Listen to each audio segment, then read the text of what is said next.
స్టార్టింగే అబ్బా ఇంత బుద్ధి వచ్చిందా అని నేను అనుకున్నా. ఏమంటాడు, శాసనసభలో ఇక్కడ అబద్ధాలకు ఆస్కారం లేదు, శాసనసభలో మాటల గారడికి అవకాశం లేదు అని మాట్లాడితే ఇది చూసిన తర్వాత అనిపించింది నిజం అనే అక్షరానికి గిట్ట ప్రాణమే ఉంటే రేవంత్ రెడ్డి మాటలు చూసినాక అది ఆత్మహత్య చేసుకుంటుండే. అబ్బాయి అసలు ఇంత అబద్ధాలు మాట్లాడే రేవంత్ రెడ్డి నిజాలు మాట్లాడుతున్నా అని చెప్పి మాట్లాడితే ఆ నిజం ఉరిపెట్టుకుంటుండే కావచ్చు. ఈయన ఎన్ని అబద్ధాలు, అడిషనల్ సెక్రటరీ మాట్లాడిన దానికి కేసీఆర్ వాక్యాన్ని కలుపుతాడు. అంటే ఇంత గట్టిగా, అంటే ఈయన పద్ధతి చూస్తే ఎట్లుంటుందంటే ఇంకా ఆయన ఏమంటాడు, నిన్న ఇదంతా ఉత్తమ్ కుమార్ రెడ్డి గారు చాలా కష్టపడ్డాడు, రీసెర్చ్ చేసి కాగితాలన్నీ సమీకరించిండు, ఉత్తమ్ కుమార్ రెడ్డికి పిహెచ్డి ఇవ్వాలి, డాక్టరేట్ ఇవ్వాలన్నాడు. ఆయన అవన్నీ సమీకరిస్తున్నట ఈయన సీక్వెన్స్లో పెట్టిండట. ఆ ఉత్తమ్ కుమార్ రెడ్డి తెచ్చిన డాక్యుమెంట్లు నేను సీక్వెన్స్లో పెట్టి నేను అసెంబ్లీలో ప్రజెంట్ చేసిన అన్నాడు. ఏం సీక్వెన్స్ పెట్టినవురా అంటే మోకాలకి బూడగొండుకు పెట్టినావు నువ్వు. కేంద్ర అడిషనల్ సెక్రటరీ మాట్లాడిన దానికి కేసీఆర్ గారు మాట్లాడిన వాక్యములో సగం కలుపుతాడు ఈ పిచ్చి రేవంత్ రెడ్డి. నాకు మాటలు జారుతున్నట్టు కానీ ఆయన అసెంబ్లీలో మా జారినాక నేను ఈడ మా జారినా తప్పులేదు వాస్తవంగా చెప్పాలంటే. అంటే ఇప్పుడు చెప్పు రేవంత్ రెడ్డి, నేను అడుగుతున్నా, నాలుక కొయ్యాలి అన్నాడు. నేను అడుగుతున్నా రేవంత్ రెడ్డి, నువ్వు ఇంత అసెంబ్లీలో అబద్ధాలు మాట్లాడి యావత్ శాసనసభ వ్యవస్థను తప్పుదో పట్టించిన నీ నాలుక కొయ్యాలనా, ఎవరి నాలుక కొయ్యాలనో చెప్పు రేవంత్ రెడ్డి అని నేను అడుగుతా ఉన్నా.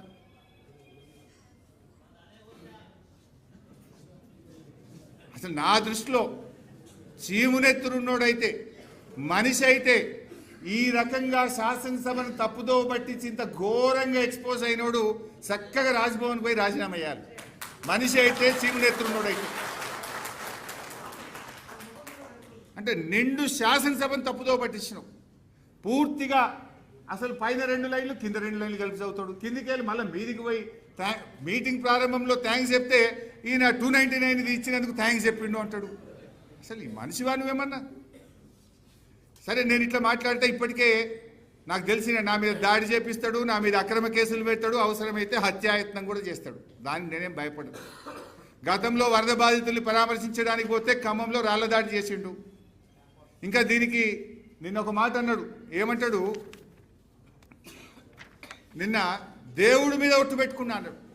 నేనా ఏంది నిన్న అసెంబ్లీలో దేవుడి మీద ఆన అంటే నేను అంత సత్యమైన మాటలు మాట్లాడుతున్నా, ఇక దేవుడి మీద ప్రమాణం చేసినట్టు అసెంబ్లీలో మాట్లాడి ఈ పుణ్యాత్ముడు.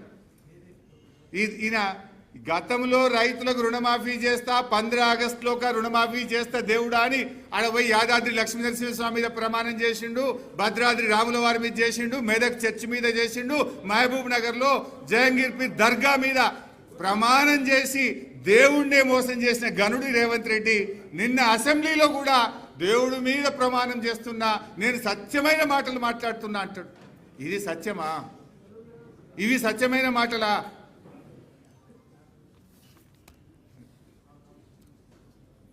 నెక్స్ట్,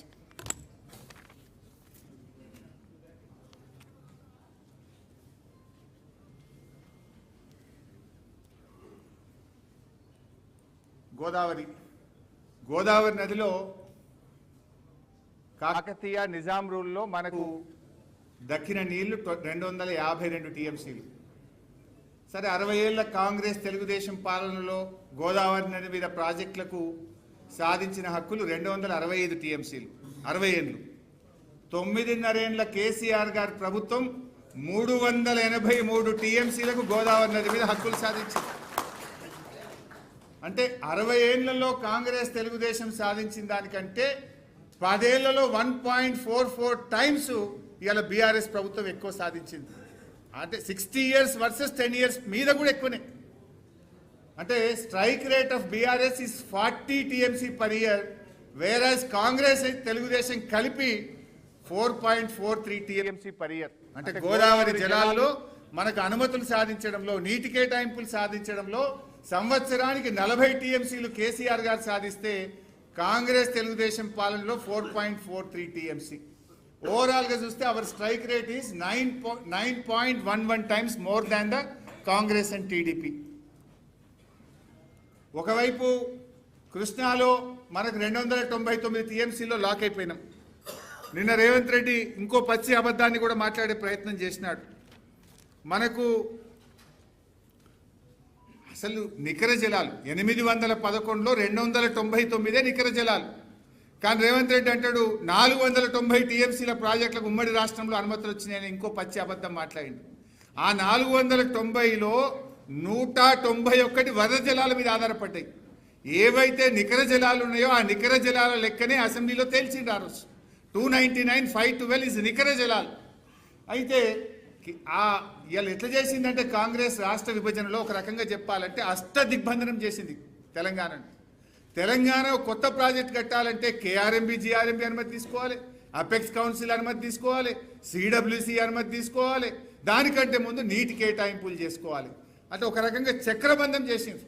ఇన్ని రకాల ఇబ్బందులు ఉంటే కూడా కేసీఆర్ గారు మన రైట్ ఎస్టాబ్లిష్ చేయాలని చెప్పి ఆయన ఒకవైపు పాలమూరును కట్టే ప్రయత్నం చేస్తూ, ఒకవైపు దిండి కట్టే ప్రయత్నం చేస్తూ, మరొక వైపు పెండింగ్ ప్రాజెక్టులు పూర్తి చేయడానికి యుద్ధ ప్రాతిపదికన కృషి చేస్తూ, ఇంకొక వైపు గోదావరి నదీ జలాల్లో 968 టీఎంసీల రైట్ ఏదైతే ఉందో దాన్ని ఎస్టాబ్లిష్ చేసి, రేపు ఇవాళ కృష్ణ మీద మనం ట్రిబ్యునల్ అడుగుతున్నాం, రేపు గోదావరి మీద ట్రిబ్యునల్ వస్తే అది వచ్చేలోపే 968 టీఎంసీల తెలంగాణకు అలాట్ చేయించే ప్రక్రియకు పూనుకున్నాడు. దాంట్లో భాగంగానే 933 టీఎంసీలకు రైట్ ఎస్టాబ్లిష్ చేసి పెట్టింది కేసీఆర్ గారు.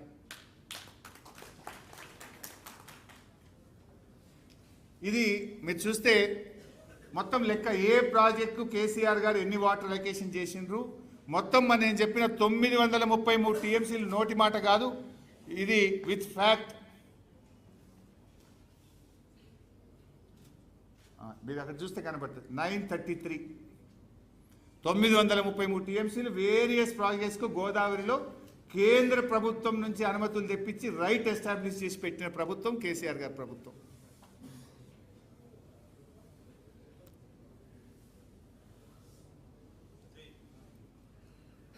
ఇది కృష్ణానది నీటి వినియోగం ఎట్లా ఉంది విత్ నాగార్జున సాగర్ ప్రాజెక్ట్. మీరు చూస్తే 2004 నుంచి 14 వరకు కాంగ్రెస్ పాలనలో వాడిన నీళ్లు కృష్ణానదిలో 228 టీఎంసీలు. మన బీఆర్ఎస్ ప్రభుత్వం 9.5 ఏళ్లలో 284 టీఎంసీలు వాడినాం. అంటే బీఆర్ఎస్ వచ్చిన తర్వాత మనం పెండింగ్ ప్రాజెక్టులు పూర్తి చేయడం వల్ల కృష్ణానదిలో పెరిగిన నీటి వినియోగం ఇది వితౌట్ నాగార్జున సాగర్ చూస్తే 130 టీఎంసీ. మనకంటే ముందు 10 ఏళ్ల కాంగ్రెస్ పాలన, బీఆర్ఎస్ పాలనలో 205 టీఎంసీలు మనం కృష్ణానదిలో వాడుకోవడం జరిగింది. యావరేజ్గా చూసినా కూడా 65 టీఎంసీలు మనము కృష్ణానదిలో వినియోగం బీఆర్ఎస్ యొక్క కాలంలో పెంచుకోవడం జరిగింది. కంపారిజన్ చూస్తే 9.5 years బీఆర్ఎస్ రూల్లో 6.91 టీఎంసీ అడిషనల్గా ఒక సంవత్సరానికి నీటి వినియోగం కృష్ణానదిలో మనం పెంచాం. 60 ఏళ్ల కాంగ్రెస్ టీడీపీ పాలనలో కృష్ణానదిలో 1.78 టీఎంసీ మాత్రమే వాళ్ళు నీటి వినియోగం పర్ ఇయర్ సాధించడం జరిగింది. వాళ్ళు 1.78 టీఎంసీ పర్ ఇయర్ సాధిస్తే మనము 6.91 అంటే దాదాపు 7 టీఎంసీలు పర్ ఇయర్ మనం నీటి వినియోగం పెంచుకోవడం జరిగింది.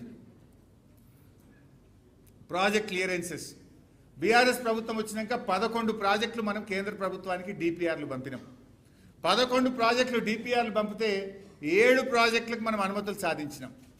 ఒకటేమో ఫైనల్ స్టేజ్లో ఉంది, సమ్మక్క సాగర్ ప్రాజెక్టు అన్ని అనుమతులు వచ్చినాయి. ఒకటే ఆ ఛత్తీస్గఢ్తో ఇంటర్స్టేట్ ఒక ఇష్యూ పెండింగ్ ఉంది.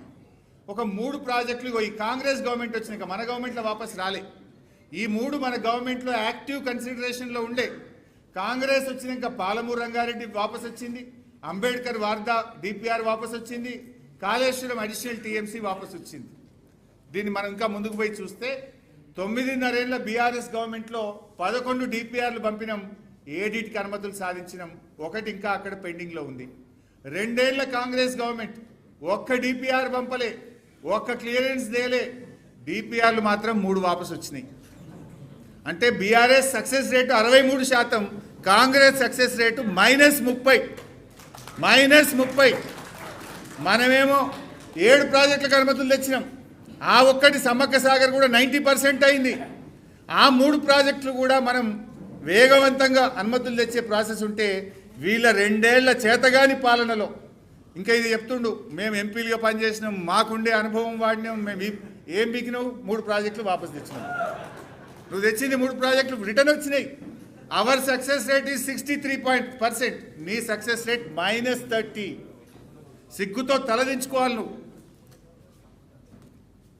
ఇక కృష్ణానది ఇది పదే పదే మాట్లాడుతుండ్రు 30 మాట.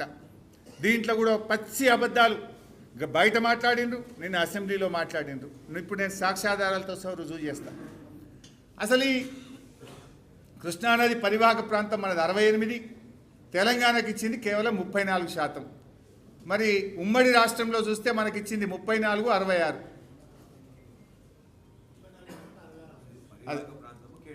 ఇది పరివాహక ప్రాంతం 68, 32. బట్ నీటి కేటాయింపులు చూస్తే 34, 66. అసలు ఈ 299 ఎక్కడి నుంచి వచ్చింది? ఉమ్మడి ఆంధ్రప్రదేశ్లో తెలంగాణకు 60 ఏళ్లలో కేటాయించిన నికర జలాలు 299 టీఎంసీలు. ఇది నేను చెప్తలేను. Information furnished with reference to the MLAs letters AP reorganisation act bill 2013. ఇది ఆ బిల్లులోనే పెట్టింది. ఇది శాసనసభలో పెట్టి ఏపీ రీఆర్గనైజేషన్ బిల్ 2013లో ఇది భాగం. అంటే ఆనాడు ఆంధ్రప్రదేశ్ ప్రభుత్వం, ఆనాటి కాంగ్రెస్ ప్రభుత్వం తెలంగాణకు కేవలం 299 టీఎంసీల నికర జలాలు మాత్రమే కేటాయించిండ్రు. ఇది వాళ్ళ ద్రోహం. మీరు ఇక్కడ ఫస్ట్ మీటింగ్ ఇది పదే పదే ఏం చెప్తున్నారు? కేఆర్ఎంబీలో 2015-16లో వీళ్ళు ఒప్పుకొని వచ్చిండ్రు, 299కి ఒప్పుకున్నారు అన్నారు. మీకు ఇంకా బాగా అర్థం కావడానికి ఇది 20th June 2015 minutes of the meeting. ఇది ఇక్కడ చూడండి ఒకసారి yellow. In this regard he highlighted that the KWDT award the erstwhile state of Andhra Pradesh has been allocated 811 TMC utilization in various projects as en bloc. However, as per the arrangements decision taken by the erstwhile state of Andhra Pradesh, allocation in both the parts of the state came to be 512 TMC Andhra Pradesh and 299 TMC to Telangana.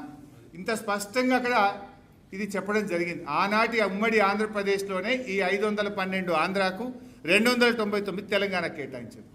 It was agreed in the meeting that the figures share of the ratio of the two states as mentioned in the list of projects dated 18-10-2013. చూడండి 18-10-2013 ఏంది? మీరు back పోతే కనబడుతుంది. ఇగో ఇది 18-10-2013 ఈ bill. 18-10-2013 may be followed as the working arrangements for the current year only, without prejudice to the rights of the two states about the entitlements which have been raised or to be raised before any appropriate forum. Thereafter, it is important. Thereafter, project-related issues were discussed and following working arrangements for the year 2015-16 only were agreed as a temporary